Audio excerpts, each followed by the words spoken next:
ડભોઈ તાલુકાના 60થી વધુ ગામોના બસ સ્ટેશન જર્જરિત હાલતમાં જોવા મળ્યા છે, ત્યારે ગુજરાત મોડલ વચ્ચે મુસાફરો રામ ભરોસે છે।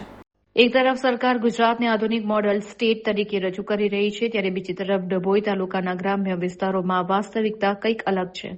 તાલુકાના 118 ગામો પૈકી 60થી વધુ ગામોમાં એસટી બસ સ્ટેન્ડ અત્યંત જર્જરિત હાલતમાં હોવાથી મુસાફરો જીવના જોખમે મુસાફરી કરવા મજબૂર બન્યા છે। વર્તમાન કાળઝાળ ગરમીમાં મુસાફરો માટે બસ સ્ટેન્ડમાં બેસવા માટે પૂરતા બાકડા કે છાયડાની કોઈ વ્યવસ્થા નથી। બસ સ્ટેશનની હાલત એટલી હદે બિસ્માર છે કે છત પરથી સિમેન્ટના પોપડા ગમે ત્યારે નીચે પડી રહ્યા છે। ગમે ત્યારે મોટી દુર્ઘટના સર્જાવાની ભીતિ વચ્ચે મુસાફરોએ ત્યાં ઊભા રહેવું પડે છે। તો જાળવણીના અભાવે ગંદકીના ગંજ જામેલા છે, જેને કારણે મુસાફરોમાં રોષ જોવા મળી રહ્યો છે।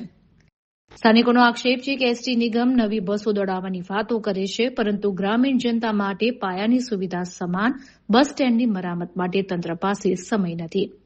અધિકારીઓની આ ઘોર નિષ્કાળજીને કારણે ગ્રામીણ જનતાને ભોગ બનવાનો વારો આવ્યો છે। હાલ ઉનાળામાં મુસાફરો ઝાડ નીચે ઉભા રહીને સમય પસાર કરી લે છે, પરંતુ આગામી ચોમાસામાં આ જર્જરિત છત નીચે ઉભા રહેવું અશક્ય બનશે। ગ્રામજનોની માંગ છે કે તમામ જર્જરિત બસ સ્ટેન્ડનું તાત્કાલિક સર્વે કરવામાં આવે, ચોમાસા પૂર્વે છતનું રિપેરિંગ અને બેસવા માટે બાકડાની સુવિધા આપવામાં આવે, તો પીવાના પાણી અને સ્વચ્છતાની યોગ્ય વ્યવસ્થા કરવામાં આવે।